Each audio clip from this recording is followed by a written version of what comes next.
de Farmacèutics. Concedim la medalla d'or de la ciutat de València a l'il·lustre Col·legi Oficial de Farmacèutics en complir-se els seus primers 575 anys d'activitat en favor de la salut i el benestar dels valencians.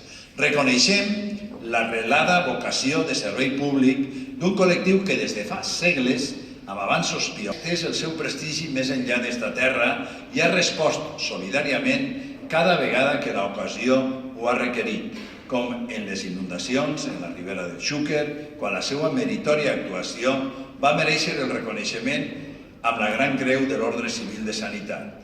El Col·legi Oficial de Farmacèutics té l'honor de ser la primera del món a reunir els apotecaris.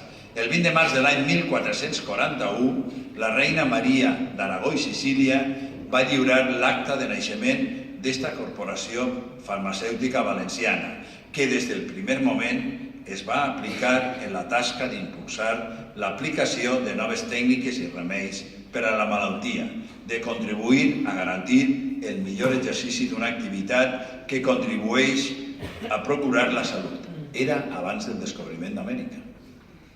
Un col·legi professional que quasi 6 segles després continua complint el seu paper. El Col·legi Oficial de Farmacèutics de València compleix les virtuts d'excel·lència, d'amor a la ciència, d'estímul de superació i capacitat de servei a la societat valenciana, que el fan mereixedor de la concessió de la medalla d'or de la ciutat.